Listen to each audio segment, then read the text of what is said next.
आईने के सामने खड़ी होकर रितिका तैयार हो रही थी। उसने मिनी ड्रेस पहन रखी थी, लाल रंग की लिपस्टिक और आंखों में काजल लगाकर वो बहुत ही सुंदर दिख रही थी। उसने बाल में अच्छे से जूड़ा भी बनाया था। अपनी खूबसूरती को आईने में निहारते हुए वो गालों में पाउडर लगा रही थी। रितिका कहती है, थोड़ा टचअप और कर लेती हूँ। शादी में जाना है तो मेकअप तो थोड़ा हैवी होना चाहिए ना, तभी तो लोगों की नज़र दूल्हा दुल्हन के अलावा मुझ पर भी पड़ेगी। कुछ देर बाद वो पूरी तरह तैयार हो गई, लेकिन उसे डियो नहीं मिल रहा था। उसने इधर उधर देखा, लेकिन डियो नहीं दिखा। रितिका कहती है, ओह, ये डियो कहाँ चला गया? यहीं तो रखा था। रवि से पूछती हूँ। उसके बाद उसने ऊंची हील वाली सैंडल पहनी और खटखट करती हुई ड्राइंग रूम में आई, जहाँ उसका हस्बैंड रवि मोबाइल में गेम खेल रहा था। रितिका ने कहा, तुमने मेरा डियो देखा है क्या? लेकिन रवि मोबाइल गेम में इतना व्यस्त था कि उसने अपनी वाइफ की बात ही नहीं सुनी। एक दो बार रितिका ने फिर से रवि से वही बात पूछी, लेकिन वो तो मोबाइल गेम में पूरी तरह घुसा हुआ था। ये देखकर रितिका को गुस्सा आ गया और वो रवि के पास गई और उसके हाथ से उसका मोबाइल छीन लिया। रवि ने कहा, अरे ये तुम क्या कर रही हो? ये बोलकर उसने जैसे ही अपनी पत्नी की ओर देखा, वो देखता ही रह गया। कुछ देर रितिका भी उसे घूरते हुए देखती रही और फिर बोली, क्या बात है? मुझे तुम मुझे ऐसे घूर कर क्यों देख रहे हो? पहले तुमने मुझे कभी देखा नहीं क्या? रवि बोला, तुम ये पहन कर जा रही हो शादी में, इस मिनी स्कर्ट में? रितिका बोली, क्यों, कुछ खराबी है क्या इसमें? रवि ने कहा, अरे नहीं, नहीं नहीं, खराबी नहीं है, लेकिन तुम्हें पता है ना कि कितनी ठंडी है बाहर। हर दिन न्यूज़ में ठंड के कहर की खबर छप रही है। अगर तुम ऐसे ड्रेस में जाओगी तो लोग क्या कहेंगे? रितिका कहती है, शादी के पहले तो तुम बड़े मॉडर्न बनते थे, शादी के बाद तुम भी टिपिकल मर्द हो गए हो। अरे, लोग क्या कहेंगे, ये सोचकर मैं कपड़े पहनना छोड़ दूँ? अजय सुनो, मुझे नहीं जाना तुम्हारे साथ शादी में, तुम ही चले जाओ अकेले। ये कहकर रितिका गुस्से में अपने कमरे में जाने लगी, तो रवि ने उसका हाथ पकड़ लिया। रितिका कहती है, छोड़ो, छोड़ो मेरा हाथ। सारे के सारे मर्द एक ही जैसे होते हैं। शादी के पहले उनका अलग चेहरा होता है और शादी के बाद तो उन्हें लगता है कि औरतें बस उनके इशारों पर चलती रहें। जो वो चाहें औरतें वही करें, जो चाहे पहने, जो चाहे खाए, जहाँ वो चाहे औरतें जाएं। अरे, आप लोग को पत्नी नहीं दासी चाहिए होती है। रवि बोला, रितिका देखो, तुम बात को क्यों खींच रही हो? रितिका कहती है, मैं खींच रही हूँ? लो कर लो बात। शादी में मैं क्या पहनूं क्या ना पहनूं, अब ये आप डिसाइड करेंगे। रवि बोला, रितिका मैंने कब कहा कि मैं तुम्हारे कपड़े डिसाइड करूँगा? तुम्हें जो पहनना हो पहनो, लेकिन तुम देख रही हो ना बाहर कितनी सर्दी है। अगर तुम इन छोटे कपड़ों में तुम बाहर जाओगी तो बीमार होने का डर है। रितिका गुस्से में बोलती है, बीमार? बीमार तो बहाना है रवि, तुम खुद नहीं चाहते कि मैं तुम्हारे साथ शादी में ऐसे कपड़ों में जाऊं। रवि कहता है, नहीं रितिका, ऐसा बिल्कुल नहीं है। तुम्हारा अगर मिनी ड्रेस में शादी अटेंड करने का मन है तो नो प्रॉब्लम। रवि बात ज़्यादा बढ़ाना नहीं चाहता था, क्योंकि उसे पता था कि रितिका सुनेगी नहीं। रितिका मिनी ड्रेस में ही शादी में पहुंच गई। वहां सभी की नज़र उसी पर टिक गई। सभी उसे घूर घूर कर देख रहे थे। रवि को थोड़ा अजीब महसूस हो रहा था, लेकिन रितिका को बहुत खुशी थी। रितिका बहुत ही ज़्यादा खुश थी। रितिका कहती है, देख रहे हो रवि, सभी मुझे कैसे घूर घूर कर देख रहे हैं। लगता है मैं कुछ ज़्यादा ही ब्यूटीफुल लग रही हूँ। और एक तुम थे जिसने घर पर कितनी नौटंकी की इन कपड़ों को लेकर। रवि ने रितिका की बातों का कोई जवाब नहीं दिया। उधर रवि के सामने तो नहीं, लेकिन उसकी पीठ पीछे सभी रितिका के कपड़ों की लेकर तरह तरह की बातें बना रहे थे। तभी वहां पास खड़े शर्मा जी कहते हैं, अरे यार, रवि की वाइफ को क्या हो गया? देख रहे हो कैसी ड्रेस पहन के आई है? तभी पास खड़े कुछ लोग मजे लेते हुए बोले, अच्छी तो ड्रेस है शर्मा जी। शर्मा जी ने कहा, अरे ड्रेस तो अच्छी है, लेकिन इतनी सर्दी में कौन ऐसी ड्रेस पहनता है भाई? गजब हाल है भाई, क्या हाल है? पास खड़े वर्मा जी ने कहा, अरे जिसने ऐसे कपड़े पहने हैं उसे सर्दी नहीं लग रही हो तो तुम क्यों अपना खून जला रहे हो? चलो अब पेट पूजा का समय हो गया है। सुना है शादी में 5 स्टार होटल के शेफ बुलाए गए हैं। खाना खाते वक्त भी सभी की नज़र रितिका पर ही थी, लेकिन रितिका को लग रहा था कि सभी उसकी खूबसूरती को निहार रहे हैं।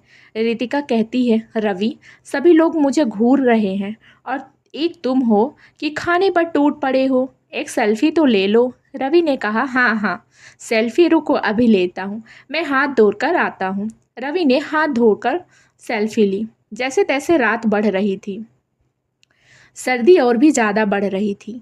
सभी लोगों ने तो गर्म कपड़े पहन रखे थे, तो उन्हें कुछ खास फर्क नहीं पड़ रहा था, लेकिन रितिका की हालत अब थोड़ी ख़राब हो रही थी। तभी रितिका कहती है, रवि, बहुत ठंड लग रही है, अब घर चले। रवि ने कहा, घर? शादी देखनी नहीं क्या तुम्हें? रितिका बोली, नहीं रवि, इतना पेशेंस नहीं है मुझ में रवि। और रितिका अपनी कार से घर वापस लौट आई। अगले दिन रितिका ने रवि को कांपते हुए जगाया।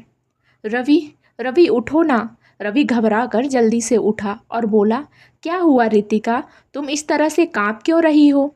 रितिका कहती है, रितिका इतना कांप रही थी कि उसके मुंह से सही से आवाज़ ही नहीं निकल पा रही थी। रवि ने रितिका के सिर पर हाथ रखा तो वो तवे की तरह गर्म थी। रवि ने घबराते हुए कहा, रितिका, तुम्हें तो तेज बुखार है। रवि ने अपनी बात भी खत्म नहीं की थी कि रितिका ने कहा, रवि, उल्टी उल्टी आ रही है मुझे, वॉशरूम ले चलो मुझे।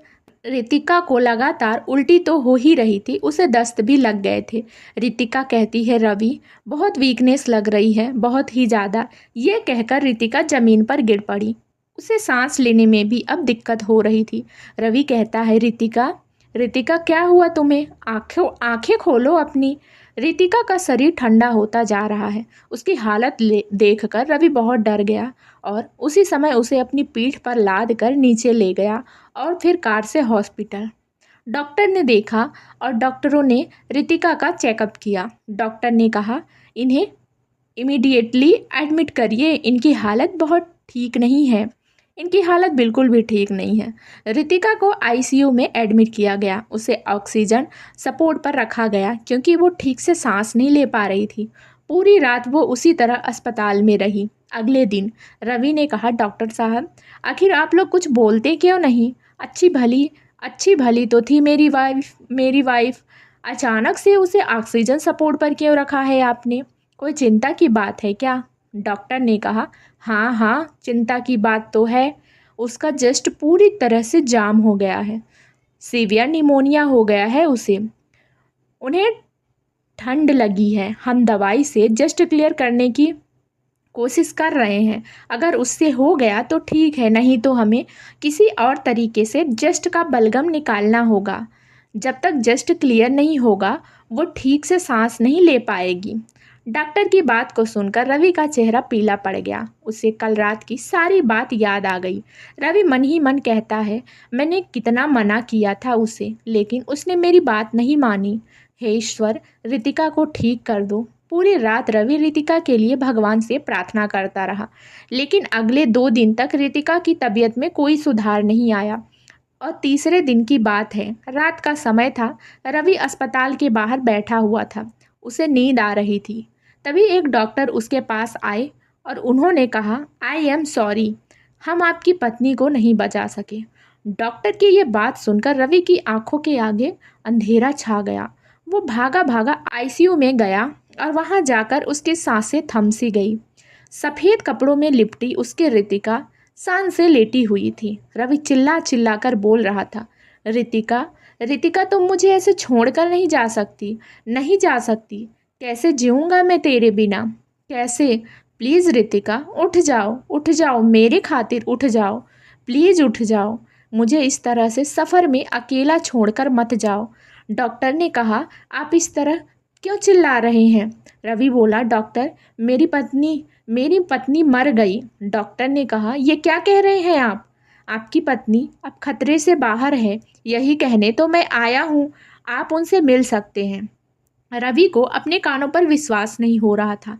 रवि कहता है, इसका मतलब वो जो मैं देख रहा था वो सब सपना था। हे भगवान, कितना बुरा सपना था वो। वो भागकर आईसीयू में गया। रितिका अब होश में आ चुकी थी। उसने जैसे ही रवि को देखा, वह जोर जोर से रोने लगी। रितिका बोली, I am sorry Ravi, so sorry. मैंने अपनी गलती के कारण तुम्हें बहुत परेशान किया ना, सॉरी। अब मैं कभी छोटे कपड़े नहीं पहनूंगी। रवि कहता है, नहीं रितिका, कपड़ों में बुराई नहीं है, बस हर कपड़े का एक समय होता है। अब स्विमिंग पूल में हम लुंगी पहनकर रहेंगे तो कितने फनी लगेंगे, क्यों, है ना? रवि की बातों को सुनकर रितिका ने उसे मुस्कुराते हुए गले से लगा लिया। तो दोस्तों, उम्मीद करती हूँ कि हमारी आज की कहानी आपको पसंद आई होगी। अगर पसंद आई है तो वीडियो को लाइक करें, और अगर आप मेरे चैनल पर नए हैं तो चैनल को सब्सक्राइब भी कर लें। साथ ही आप बेल आइकन को भी प्रेस करें ताकि मेरी नेक्स्ट कहानी का नोटिफिकेशन सबसे पहले आप तक पहुँचे।